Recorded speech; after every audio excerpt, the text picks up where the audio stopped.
Hello and welcome to The Swing. As always, it's your boy HK, and I'm joined by my co-host Owais.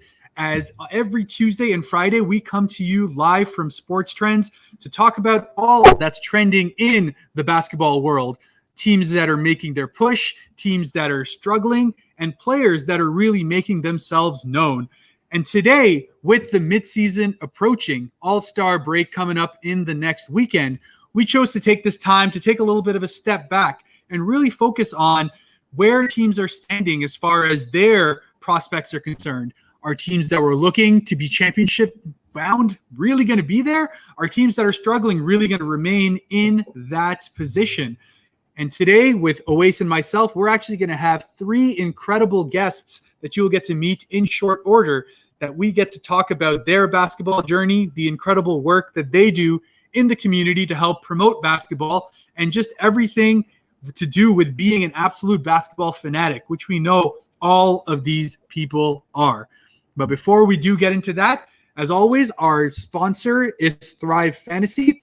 For those who don't know, it is a daily fantasy prop app where you can sign up and join contests, and it's very simple. All you have to do is decipher, is LeBron going to score more than 28 points or under on a night?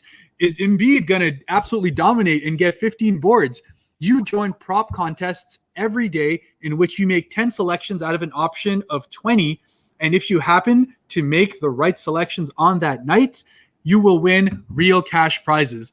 And as a listener of the Swing podcast, sign up and use the promo code SWING when you go ahead and deposit, and up to $50 will be matched 100%. So definitely sign up and prop up today. Owais, how's it going, man? It's been a kind of a crappy week as far as basketball is concerned. It has. You've seen a few teams get hit by the COVID regulation bug, if you will. And so we haven't seen a lot of Raptors, so there's not a lot to talk about. But we've got some incredible guests today. I'm incredibly excited. Speaking of All-Star Weekend, I did lose that challenge where we talked about the whole, picks on who is going to make the reserves. And rightfully so, I lost. And we have a video, which we'll probably show at the end of the show, of what just happened. Someone decided that, it would be a great idea for me to participate in an ice bucket thrown over my head challenge for losing. So thank you guys. Love you all. Well, when you're going to make such cold picks, you just deserve to get iced on. So it was awesome. And for those who didn't follow previously, it was all based around all-star picks, who would be in the reserve, who would be in the starters. I dominated that one, 6 out of 7 on both East and West, while Owais was a paltry 3 out of 7. So as a result, and as community feedback came through, the challenge that was chosen for Owais was to get his brother-in-law to dump a beautifully iced up bucket of cold water all over outside. So we're definitely going to see that. I haven't seen this video yet, so I'm actually excited to watch this in real time. But as you said, it's been a, up and down week as far as COVID protocols are concerned, but it is a key moment as far as the season is concerned. We're reaching that mid-season point. We're getting into the All-Star break, and we're starting to see, a bit of a cream of the crop start to rise up to the top. The teams that were supposed to be doing well, or those who had kind of really slow starts when they should have been better, you're starting to see some of that come around.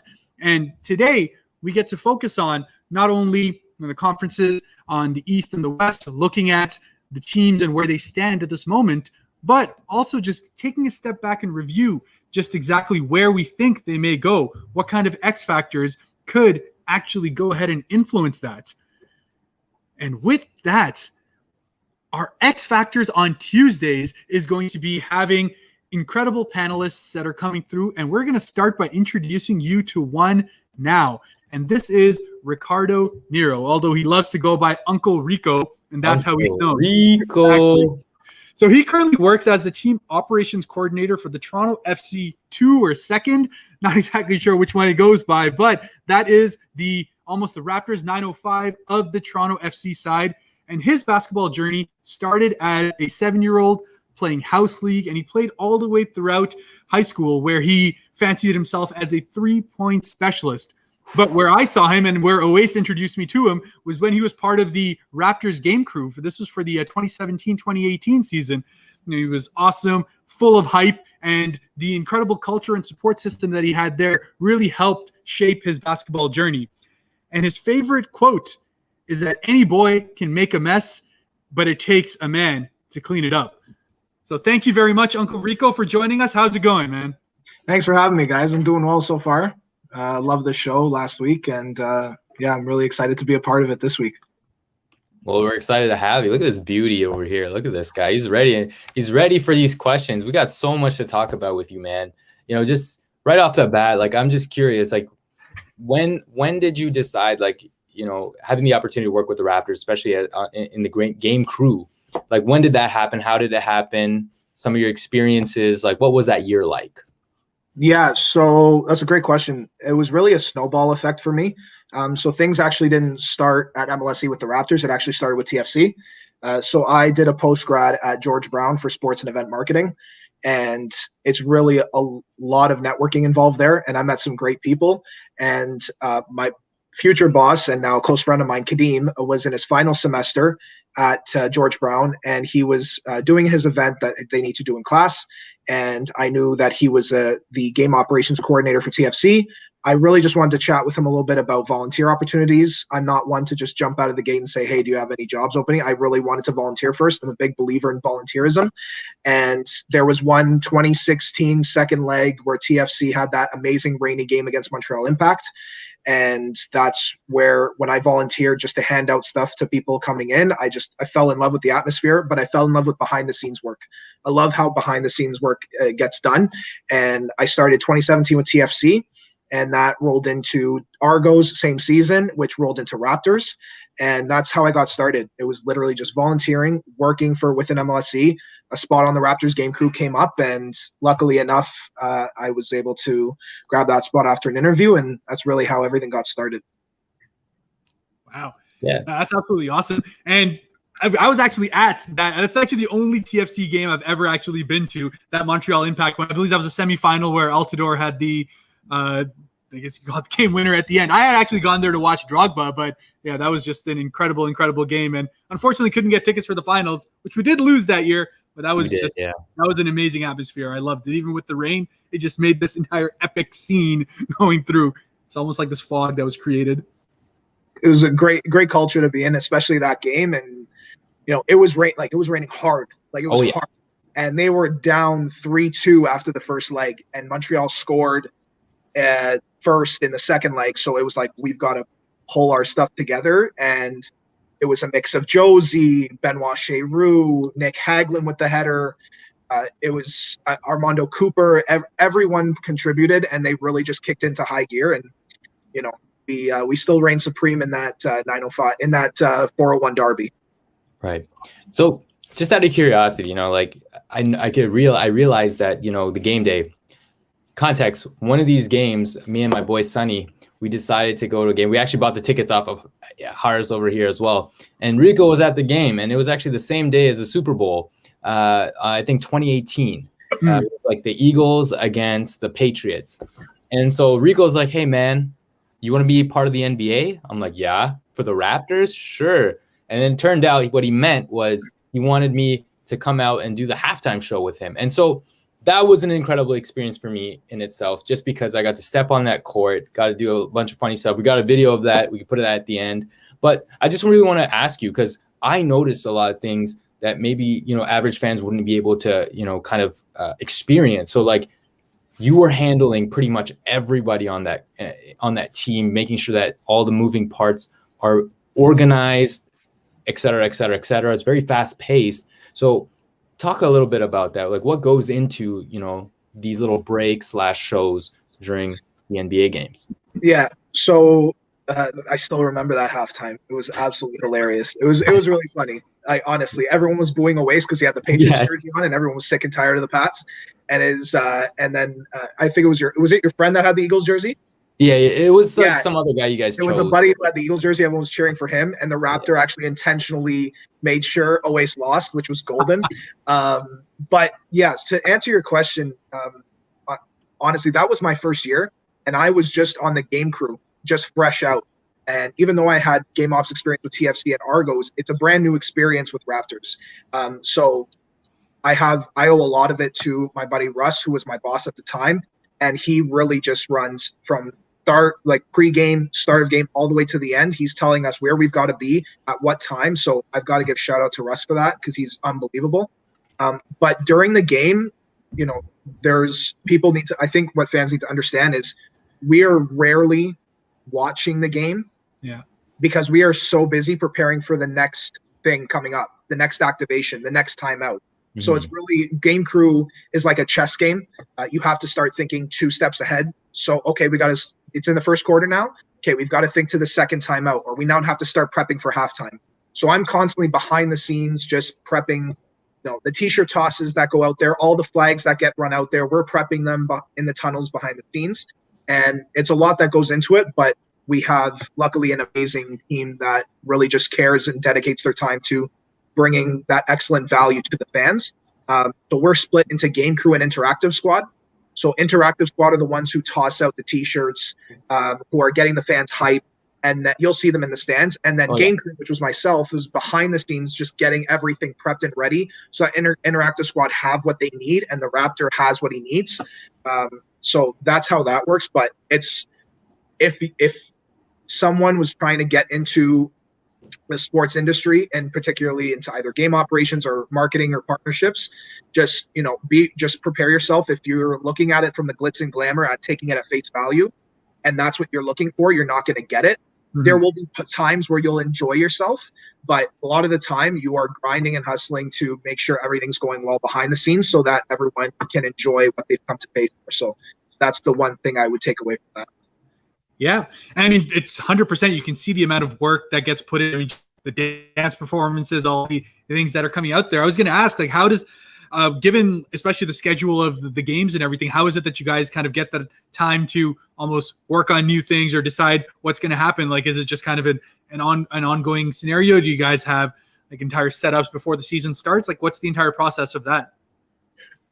That's a great question, HK. So essentially how it works is we have full-time staff for the game operations side that take care of all the planning prior to games. And it's months ahead and weeks and months ahead. And then once you start getting into it, then when the weeks come up, then you start to go into the finer details.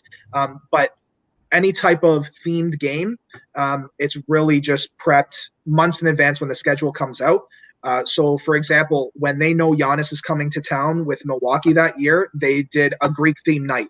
Yeah. And they had all the Greek Culture Society clubs within Toronto and Ontario. They would come out and support. They would do a meet and greet after with Giannis. They were like chanting the Greek anthem, and he was amazed. That game, when I saw that behind the scenes and he walked out after, and I saw that, he was floored. So that type of stuff is really months in advance.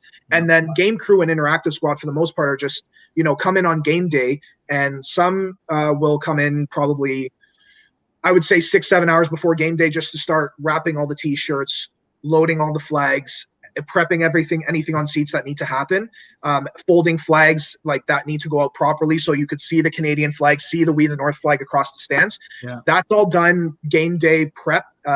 If the game starts at 7:30, you usually see guys in there maybe around 2:30, and then most of the game crew and interactive squad are basically showing up 3 hours beforehand. And we'll go through the run of schedule, go through the run of show to say this is where we need everyone. And that's really how it works. It's not everyone all in full time. So you have your good core set of your game operations supervisors and coordinators who are there full time in the office on 50 Bay, just getting everything ready. And then everyone else after that is just running with it. That's really, really cool. That's awesome. I was going to ask, I mean, obviously having been on both sides of this now, the TFC side and the Raptor side, where do you find that it's more intense? Where did you, enjoy the work more? And where is it that you find that the fan interaction was more of, what gets you going? I was nervous that I was going to get this question because I don't want fans starting to boo me if I say a certain team. I would say they're two different. They're two very different cultures. Basketball and football, because I got to go European style. Yep. Basketball and football are two very different cultures here. So you don't have the timeouts that you do at a soccer stadium, right? You have start, halftime, start the second half, end, and that's it. And then maybe extra time if it's a playoff game or PKs, right? You don't have those timeouts. So I would say the hype, I would say all that hype that you get in timeouts and halftime and pregame for Raptors and basketball games, create that in an aggregate and throw that into a TFC culture on every second, every minute of every play. That's especially the BMO Field culture. If you've been to a TFC game, especially in the last 4 or 5 years, the fans, the supporters, and the fans that make up that BMO Field, the energy is constantly high level. It's rare to see the energy at a low level, even when they're losing. Mm-hmm. And the support, that's where you really got to give the supporters that type of applause, and you got to tip your cap to them. What do I see more? What I see more hype with? They're both very, very energetic and very hype crowds. Yeah. They're just delivered differently, right? You get maybe 2-3 goals in a game, but you get points. You get, like, on an aggregate, you get about 200 to 250 points total between the two teams in a game. Mm-hmm. So you're getting all of that from a basketball game, add that in and get one TFC home goal. Yeah. And the energy goes insane. I have seen people, like in the MLS Cup, I have seen chairs get ripped. I have seen flares. I have seen supporters just be absolutely animated. So you really get the best of both worlds from that. But I hope I answered your question. That's the best political way I can answer. No, I think it's perfect. And I actually mentioned this to HK earlier because we talked about how, the Raptors playoffs, like, crowds are insane and it's ridiculous. But then I told him, like, I actually really enjoyed going to a TFC game. Just, for example, Javinko was such a star, like such a star. Like, when I say people were chanting his name, it was like, I don't know the capacity of BMO Field, probably like 20 to 30K people, everyone from the top of their lungs. And this was a regular season game. And to see that, and especially make that much noise outdoors instead of like inside of a closed off arena. Yeah. Unreal experience. And just football in itself is such a beautiful sport. But not to take away from the Raptors, not even take from basketball, but I think we should pivot back because we do not have that much time. We need to get through a lot of content today, and we have a few other guests that we want to invite. But Rico, thank you so much for your insight and kind of that experience. I'm sure everybody who's viewing kind of has a bigger understanding of what goes kind of behind the scenes of some big leagues. Yeah. My pleasure. Yeah, I'm ready to talk basketball too. So whenever you guys want to introduce, I'm ready. Absolutely. And I think what we can all three of us agree on is that idea of the X factor. And when we talk about how much fans are the X factor for many home teams, there's a reason why home records are always so much better than away records, because you get that. And we're obviously missing a lot of that this season as far as that hometown is concerned, especially for someone like the Raptors where they're playing in Tampa Bay. But going back to that idea of X factors, that is definitely our focus today. And I'm going to introduce both Kevin and Tahir, who are going to be joining us to talk about those X factors. And the Avengers. Before, we got to have Tahir on the show a couple of weeks back, and it was an absolutely amazing episode. He himself is a varsity sports coordinator at Sheridan College, was a varsity basketball player there themselves.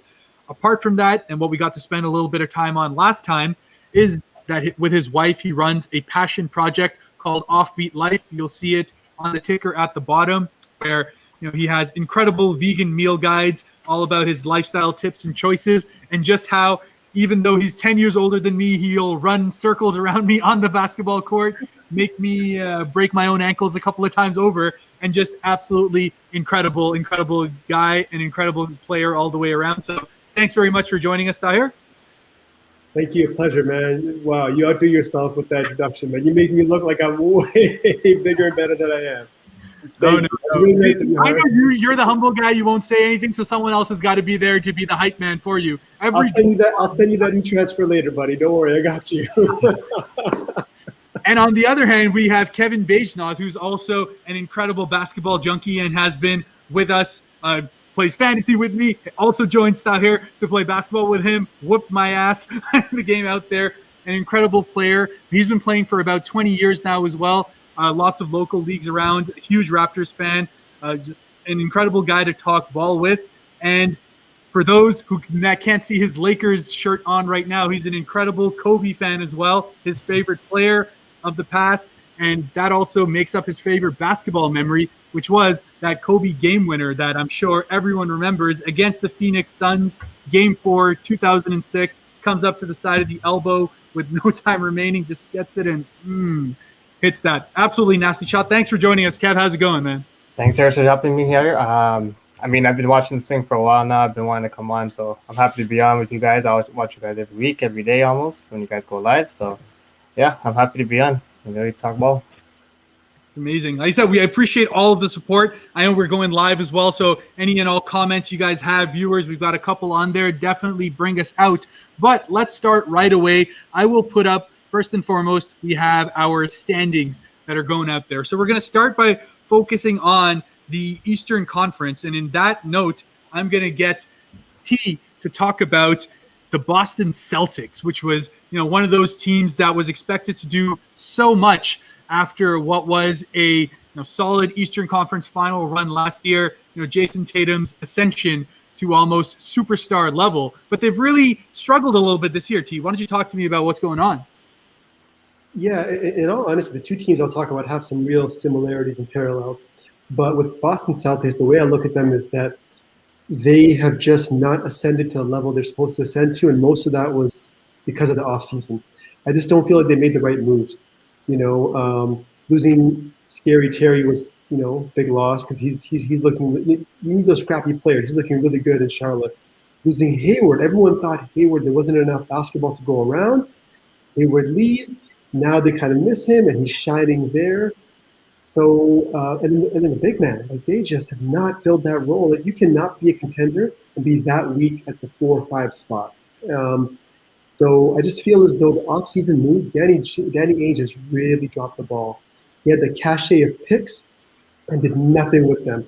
Those picks were worth so much, and there was a key pivotal moment where you could have flipped them and gotten a whole bunch of other stuff for them. He didn't. He missed on a lot of them. So I just feel as though they're just not deep enough, not talented enough overall. And Kemba Walker has not worked out well for them. He can get some buckets, but can't defend. He's hurt, and he can get shut down. He seems like he's undersized at times. So yeah. I feel as though they're one of those teams that everyone was looking at as a contender. They're not serious. No. So you're going to say that they're a pretender rather than a contender. Then is that your final thing? I mean, what do you guys think? I mean, I obviously have my thoughts about deal. Unless they get a big deal and they make a trade and get somebody to fill that 5 spot, pretenders. Yeah, I'll agree with that too. For me, Celtics this year has been a little disappointing. I expected. I mean, look, they had a couple injuries in the beginning of the year. They lost Tatum to COVID for a couple of weeks. But that being said, they still have all the stars that could possibly go up in the rankings. So. They lost. They didn't make enough offseason moves. Obviously, last year they took Raptors to 7 games, which surprised a lot of people. And this year they're just not performing the way they think they should be. So, again, it's still halfway in the year. Trade deadline still a couple weeks away. So you never know. They could make a big move or not. But I agree they could be better when they are. Yeah. Rico, have you had a chance to watch much Celtics this year? What do you think about them? Yeah, I think besides, Ojale and Pritchard going off against Toronto in that fluky game where they just decided, hey, let's just hit every 3 possible, please. Besides that, I really haven't seen a lot of spark, a lot of firepower from this team. They're ranked pretty low in 3-point defense right now. And I think Tatum and Jaylen Brown are really just taking too much of a heavy burden right now that Kemba was supposed to take off them, like Tahir said, and he really hasn't.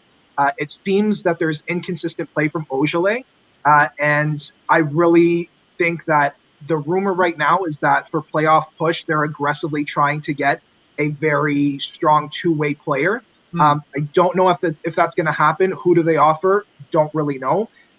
But clearly the pieces that they lost, there was really no gain in the aggregate when it comes to getting players back from that. Pritchard seems like he's maybe a couple of years away from being something interesting of an X factor. But if they're saying playoff run right now, I really, with this team, the way they're playing, I don't see them getting past the second round.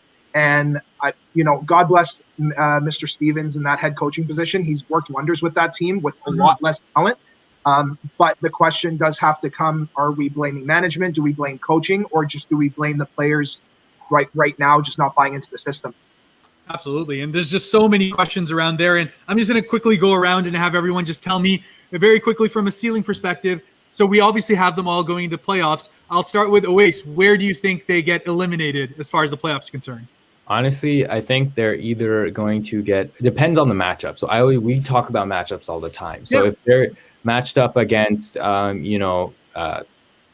don't know, like a New York or something, you're easily going to be taking that series. But the ceiling is the finals. I still think that, as much as there's been a lot of down talk about the Boston Celtics, I think a well-coached team, especially in the bubble where there's like really no fans, it shows you how much of a difference it can make. And again, they said that Marcus Smart wasn't really playing a lot of the season just because of the injuries. He is their glue. He's not there, they're going to struggle, right? So ceiling, finals, realistically, probably a second round exit to a team like Philly or Brooklyn. Okay. Rico? Second round, you said, right?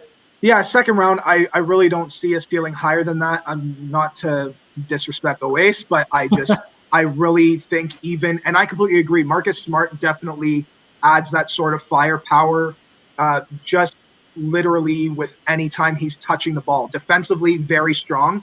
And I think when you put Marcus Smart in the game for 3-point defense, definitely that helps. And just he's really guarding one of the better players overall on the other team. I'm pretty sure he said glue. Don't think he said glute. But Marcus Smart, we're not in kinesiology class. I'll tell you that right now. This is not glue. But I think the ceiling is what's going to happen. Second round exit, mainly because, like always said, if they do face the New York Knicks, if it's a 4-5 matchup and they face New York, as defensively strong as they are, offensively they won't handle. But I think anything after that, you're dreaming. Fair enough. Yep. So I think the base around there, and I tend to agree, is that second round situation for them. And which is interesting because obviously you have this kind of depth that has in many ways gone away. And a second team that I was going to get Tahir to talk about, which has lost a lot of their depth and is now finding themselves struggling from a Cinderella conference final run last year. And that is the Denver Nuggets. So, obviously a team that had a lot of high hopes of where they would hope to be, are currently struggling in that 7th seed. Jamal Murray, we saw Bubble Murray do huge things last year, hasn't necessarily picked up in the same way. So what's going on with Denver? Jeez, again, there's so many parallels with Denver and Boston. I just feel as though, for whatever reason, the front office or the offseason didn't go as planned. That's for sure. Jeremy Grant apparently was offered the same contract, took a bigger role. You can't do much about that. You can't blame the front office, but you got to look to replace that. Tony Craig and Michael Porter. I just don't think he's ready for that ascension, that next level. And the way I saw Denver was like they were just peaking, and they could have used that momentum to keep going. And instead, they've kind of regressed a little bit. Whereas the team they ousted, I forget the Clippers, but Utah. I feel like Utah took that L on the chin and went to work. And Bubble Mitchell, he is on another level right now. Whereas Jamal Murray, how is he not an all-star, guys? You saw the same games I saw. He was absolutely torching. He was unguardable. 50 when he wanted to, And for him not to be an all-star, I just think, he's underperforming. That team relies so much on those two. You've lost some depth. What do? Jokic is balling. He is just playing unbelievable. But they don't have enough depth, and I just don't think that Michael Porter is going to work out for them. He is out to lunch on defense, and I think he's a couple of years ready from being the final product. If they want to contend, I'd want to ship him. See if I can get a Bradley Beal. See what you can get for him. A polished third star to go with those two. Now you're talking. Yeah, fair enough. I mean, definitely a team that is in that window of where they're trying to go ahead and get that championship. And from a Jokic who's having an MVP level season, Kevin, I mean, where do you see that the issues are as far as Denver is concerned? Like, how can they get themselves up to where they want to be? Yeah, what Tahir is saying, right, with Michael Porter, like he was injured early in the year, I believe, as well. He just came back, I think it was a knee injury or something in the leg. Yeah. He's been an interesting player, and I think he could be definitely an X factor if he wants to be. He's been very inconsistent. I think the first game he came back, he scored like 30 points, and after that it was like 15, 5, 10, and he hasn't been getting much playing time. So he could definitely be an X factor with Murray and Jokic, who's having an amazing MVP season, arguably. And so, they still have the team, I think, to reach that top 4, in my opinion. And if they could get there, they could do some damage. But to me, yeah, they gotta be more consistent with their players and points. All right, fair enough. So just quickly, Owais, contender or pretender? These guys are definitely a pretender. Why? Because you still got to face LeBron. I'm sorry, anyone in the West. If you got to face the Clippers, you got to face AD and LeBron, you're a pretender. Sorry, no matter how good you are. Fair enough. I mean, that's in the end, in many ways, unfortunately, there's lots of great teams that aren't able to take that final step because there just happen to be greater teams that are out there. But one of those potentially greater teams that haven't done up to the level that they're supposed to, one where a certain board man went ahead and joined, and they're the ones who actually took that L from Denver last year, blowing a 3-1 lead. And they just, again, a franchise that has never reached the conference finals in their history, which is obviously a just huge slight given the kind of talent, Lob City and everything. And they just continue to now, hang around in that top area. They have a top 3 seed at the moment. But Kevin, can the Clippers go all the way this year? They are my finals pick this year to make the finals, obviously. Obviously, like I said, you got to go through LeBron. At the end of the day, you got to go through LeBron.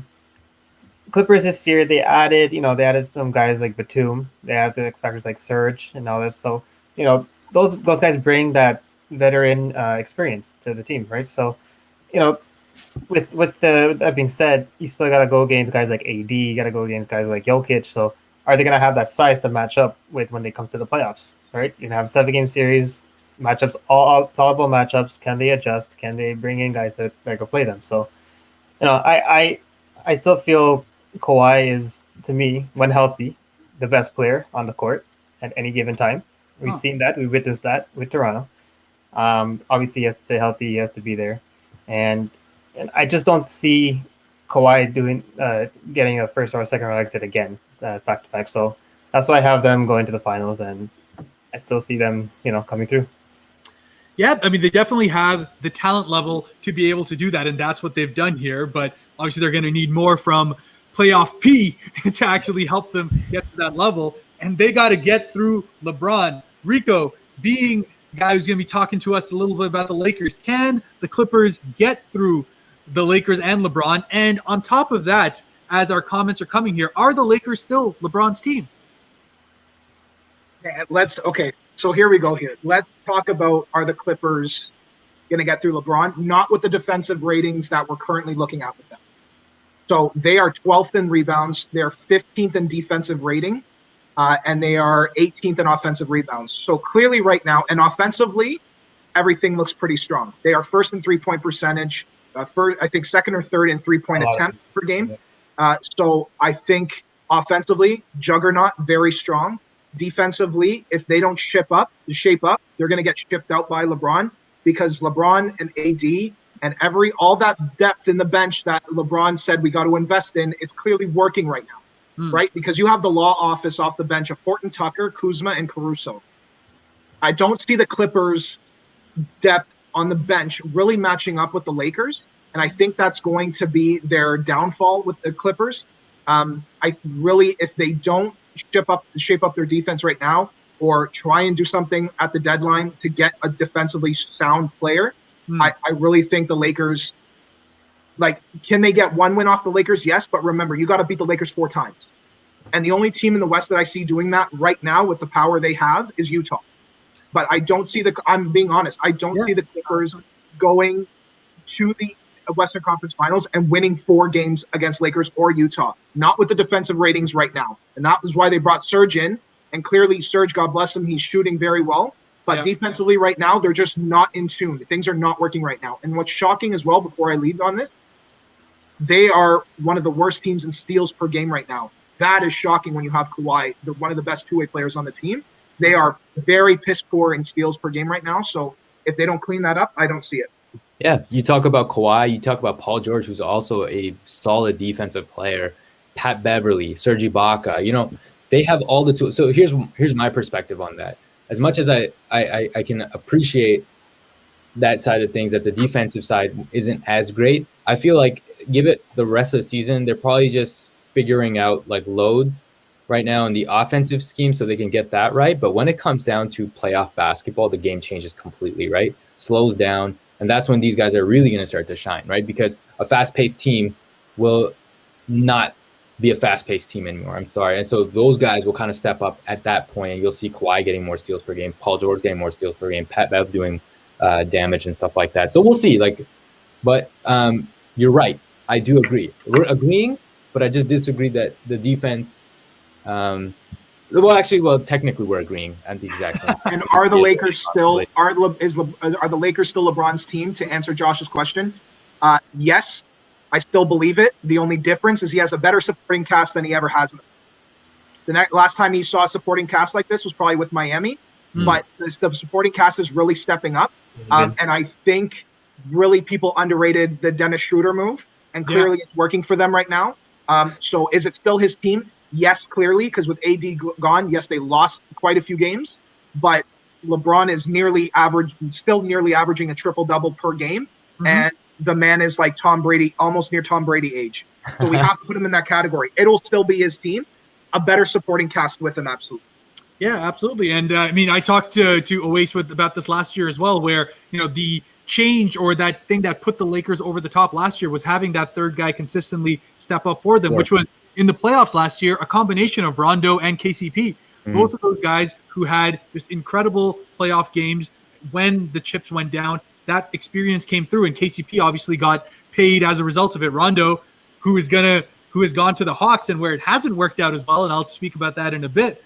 But as you said, there's more depth to them this year. Montrezl Harrell has made that move as well over from the Clippers to the Lakers, so it'll be interesting to see what that does for them once the playoff comes through. But as I always say, when you're the champion, until someone beats you, you are always going to be the champ. So to be the best, you got to beat the best, and the Lakers still remain in that. But there are teams that are out to take that throne from them, and they have, I would say, the legitimate strength to be able to do so. And in my mind, and Rico mentioned it there slightly, the Utah Jazz. And I think it's at this point a time that people need to stop sleeping on what the Utah Jazz have been doing this season. They have the best point differential in the West, a nearly plus 10 on that side, 27-8 going into the season. They've won 23 of their last 27 games. And the best part of it is they have a 15-3 record against the West. So it's just one of those situations where they have been just steamrolling the opposition that's been coming through. And when we talk about X factors, part of the reason why Utah struggled so much last year is because they were never able to truly figure out the Mike Conley part of the puzzle. That piece of the puzzle where he was, an incredible on-ball guy for Memphis for the majority of his career, but had his struggles in trying to figure out where his role actually fit once it came down to where it was on the offense. But with Donovan Mitchell going much more off-ball this year, while still being just as dominant, we're starting to see a whole new side of Utah. And on top of that, and why I'm going to laugh at Shaq laughing about a $200 million contract for Rudy Gobert, is because there are only two big men in the league that face as many pick and roll situations as Rudy Gobert. And the other one is Brook Lopez, and they just both happen to be on the two best defensive teams in the league. Rudy Gobert faces, so far in this season, 51 pick and roll situations where the roller is coming at him, and he holds them to 34% from the field, which is just absolutely insane and what keeps Utah on there. So, Rico talked about it, and I'll get him to ask to it. But in my mind, Utah is ready to make a finals run this year. What do you guys think? What do you think, Rico? What do you think, Kev? Go ahead, Kev. Take it. Yeah, Utah's been on tear this year for sure. I personally did not expect them to be where they are right now. Donovan Mitchell, since those Shaq's comments to me, have been recently on a tear, and he's been performing at a superstar rate, and he's taking that to the next level, and we can see that before our eyes. And yeah, Rudy Gobert, he doesn't put up those 30 and 20 numbers like people expect him to be, but you see the things he does in his, like you talked about the pick and rolls, you talked about look how many blocks per game he gets. The interior defense he has, like he brings all those little things into the game. So all those little factors are coming into the Utah winning game. So I see them contending for a partnership this year as well. Awesome. Do you agree with that, T? What do you think? Man, I like Utah a lot. I think Utah is one of those teams where if they're playing any team but the Lakers, I think they have a really strong chance of winning. And also Denver, they seem to not match up well. Denver seems to have their number, but this year they look better. I think they won't be able to stop the Lakers. So contenders, yes. I just think that Anthony Davis is just too good for Rudy Gobert. He's going to work them. LeBron, they can't stop him. Full force Lakers, I just don't see. Honestly, I can't see anybody stopping them still. They have to be my favorites to win it this year still. They have to be. They're just too deep. They're too deep. They have everything covered. If they have one hole, I mean, they're going to miss Rondo in the playoffs, but that 5 spot is a little tricky, with Gasol being who he used to be, losing McGee and Dwight Howard. They've lost that athletic big man, who can swat shots, get up there, and alter the, offensive, both glasses.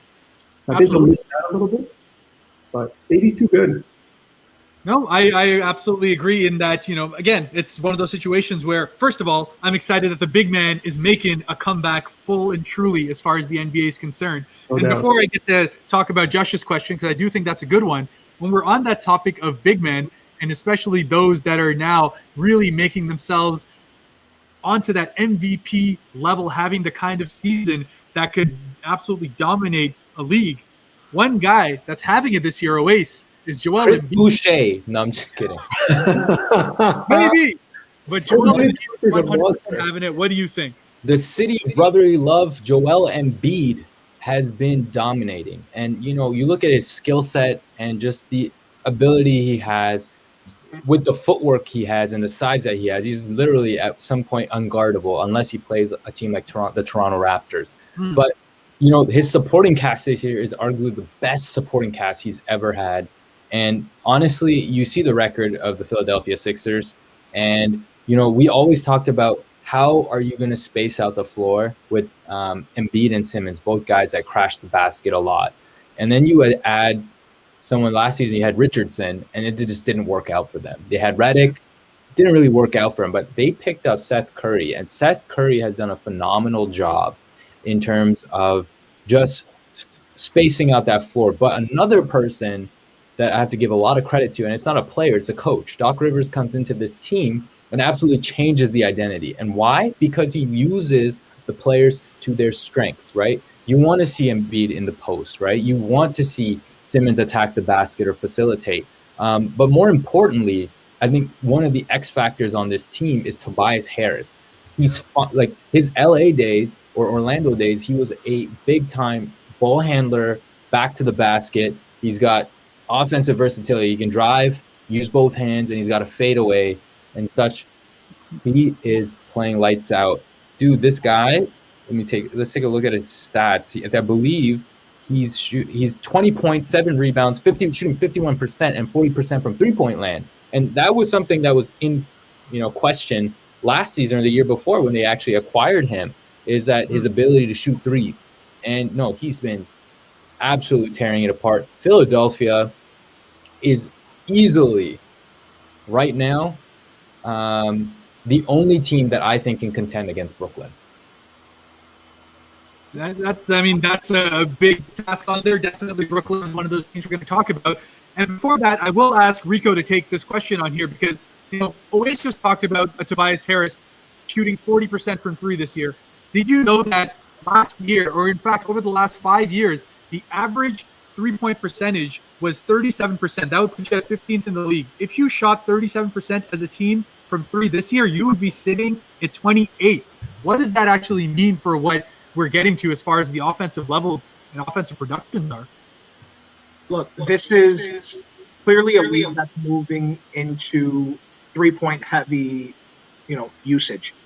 And we've seen it over, I would say, the last maybe 5-6 years where, where you really think about it, I feel like Mike D'Antoni kind of implemented this system with Phoenix a little bit and then really transitioned it to Houston, where he's basically saying you guys are idiots if you're not shooting at least 43s a game. because he had all those weapons to hit threes. Yep. So this is like, yes, we have a lot of teams that are on pace to break off-season offensive records. This is what the league is coming to, right? This is what people pay to see. Yes, defense wins championships. We all see it. We all know it. But if the offense is fast, high-powered, you got to go with it. So for me right now, the fact that we're shooting more threes, I'm perfectly fine with it. Honestly, I really have no issue with it. I would say the one thing that's kind of needs to change is really coaches' perspectives on 3-point defense. I feel like that's something where, yes, it's so high, our offensive records, but if you have a coach that's not really defensive minded, then obviously those numbers are going to go up. So I'd say the reason why, you take a team like the Toronto Raptors, who there are some nights where a team like Miami could not miss a three, but that's just a high 3-point team. Yep. But then you have other nights where they really, even though they lost to Philly, they shut Philly down from three. So it depends on the type of coach you have who's really trying to eliminate the 3-point completely, or you just say, we're going to pinpoint a couple of players, shutting them down for the night. Whoever else decides to hit threes, we got to live with that. But that's the way I'm looking at it right now. Yeah, and that high-octane offense comes with its own, I say, defensive quibbles, because, we are actually getting to a point where we're on pace to break the record for most 3-point fouls, not even halfway through the season. We're going to easily surpass that record. So just how do you think defenders are dealing with it? I know we saw a Steph Curry situation earlier on where it was debated a lot, where he jumped into the guy, Dennis Schroeder got the foul, and by the letter of the law, it was given as a foul. But is it getting to a point where the 3-point shooter is being protected too much? I think so. I really think the offensive player has too many advantages, and I think it's a strategic thing. Personally, I feel as though the league wants this because scoring is what gets people excited. So it's sexy, it looks good. So I think the league wants this. I don't personally like it for the game. I just think these scores are out of control. I think people are so tired and aren't playing their full 100% like they were in the bubble. That turnaround, I think, is affecting the defenses, and people are just like, let them score, we'll score, and then at the end, we'll kind of get serious. I feel as though these numbers will go down in the playoffs. Time will tell. I'm personally not a huge fan. I love defense. So, I don't want an 80-point game, but you want to see a hard-fought game, and I'm not seeing that these days. And I do agree that the 3-point shooter, the ball handler, they're giving too many advantages. You can't touch a person; they can walk by you, and yeah, and it's going into people. I hate that. Hate it. Let them land. Absolutely, give them that radius. Let them land. You do not want to put them at risk, for sure. But this nonsense of jumping into people and taking acrobatic shots and then getting rewarded for them is driving me nuts for multiple years. Oh, I know. We get to hear it all the time from T in the WhatsApp. When T would be as a coach, he's definitely getting texts and getting tossed out if that kind of call keeps coming up.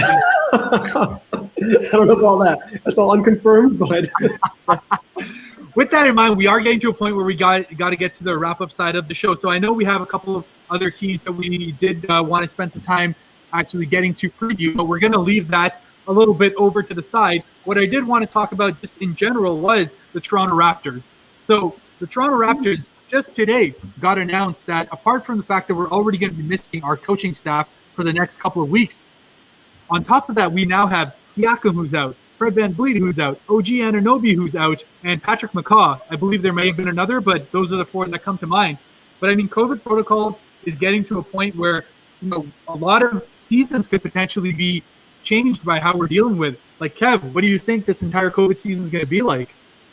Yeah, Toronto Raptors were one of the last teams to get postponed.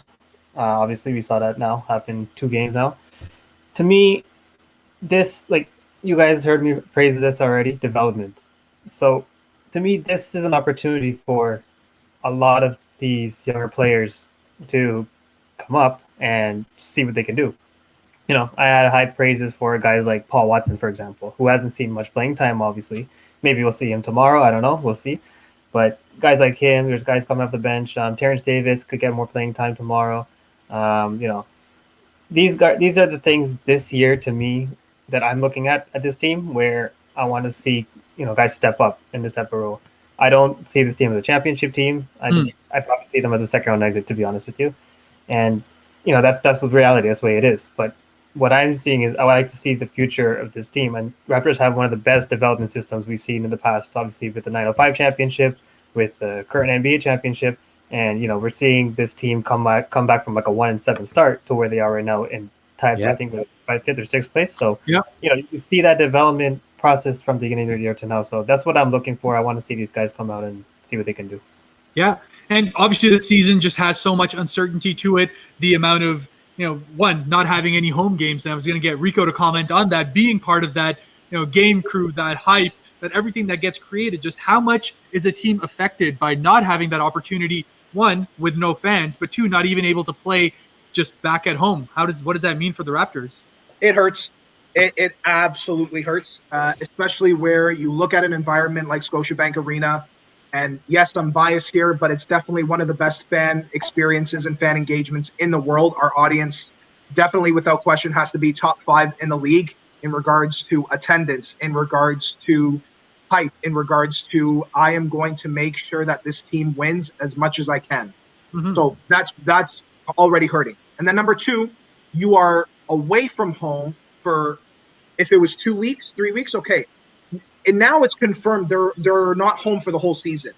You can bring your families there and you can move there for a certain period of time and make it kind of seem like this is kind of home. It's not. It's not the same. They want to be home, but this is the reality they're in. Now, I would say, to compare to Toronto FC, Toronto FC had to do that last year for a little bit as well and move to Connecticut. So you're looking at that and saying, okay, how do we work with this? You endure, and you have to be resilient as hell. Right now with this team, with all of the COVID-19 protocol and all of the guys that are out due to contact tracing, this is the time for guys like a Matt Thomas, like a Terrence Davis, like a Watson, and Bembry's already been stepping up. Bembry and Boucher have been the two for me that have been shockers, where I didn't see this type of development from them in such a short period of time. But guys like Matt Thomas and Terrence Davis, if they don't pick it up, God bless that it's only Detroit and Boston back-to-back, and then they have a week off until they play on the 11th. Mm-hmm. But if these guys want to get both or one of these wins, those two especially need to step up their game, or else they're going to go 0-2 before the All-Star.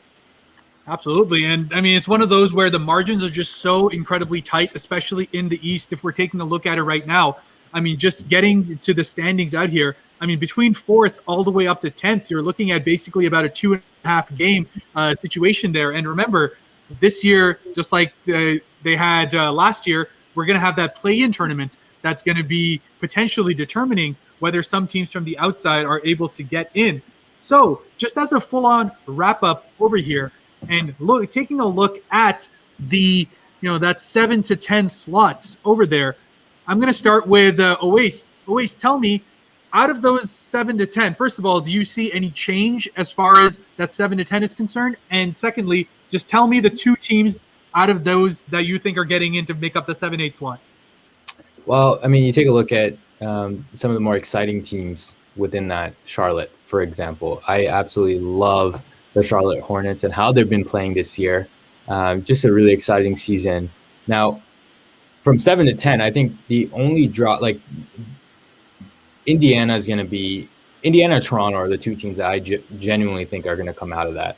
However, the only other team I see even coming close to that 10th spot, let's say, if it's to be interchangeable between Chicago and maybe Charlotte dropping down to the 9th or 10th spot, it would probably be Washington. And the way that they've been playing recently has finally defined what we actually expected to happen, is them to be a playoff contender at one point. And, Westbrook's play has been great, but it's more so the understanding of what the roles are. So ultimately, the 2 teams that I personally think are going to go are the Raptors and the Indiana Pacers. But you can see any 4 of those or 3 of those teams between Chicago, Charlotte, and Washington interchange between those other few spots. Yeah. And, the other big surprise in all of this has been the New York Knicks that have gotten all the way up to the 4th spot over there as well, right? Obviously, incredible defense, the league best defense on there. So Rico, Yeah. just take a look at that. First of all, do you expect them to stay in around that 4th seed spot? And who are your two teams that are going to be that 7-8 slot? So I'm going to let you guys see my receding hairline so I can tip my cap to the New York Knicks for how amazing they have been so far defensively this The Big season. Apple. Yeah, it's getting there. It's a LeBron James one. It's probably worse. I would say that the Knicks defensively, if you look at the top 5 teams defensively in the league, 4 are the top 4 teams with the Clippers, Lakers, Philly, and Utah. And then out of nowhere, the Knicks are there at 104 points allowed per game, which to me clearly means that something's working with Thibodeau. Mm-hmm. Clearly his system's working, whatever it is. Offensively, I don't think they stay 4th just because of their offensive woes right now. It's going to take a couple of years for them to develop that. But for me, do I see them finishing 4th? No, I would see them drop probably to 8th or 9th, in my opinion, when the season's done. I think the shock out of all of this is I really expect Atlanta to finish 8th or 9th. And I know this sounds crazy, but hear me out here. I really think that firing Pierce is going to change the culture and the dynamic of this team. Because if you look at this team on paper before the season started, they were projected to be a top 8 team, in my opinion. This was a team that was supposed to make playoffs before the start of the season with what they've had there.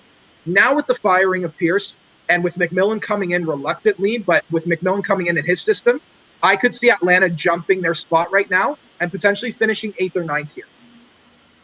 Yeah, absolutely. It's definitely out there. And I know, we're getting right to the end over here. So I'm just going to get Kev, just give me 2 teams over there in that 7-8 slot. Who is it going to be?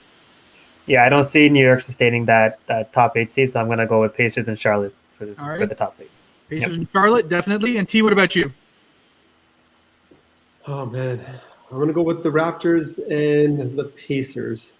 Okay. Yeah, teams.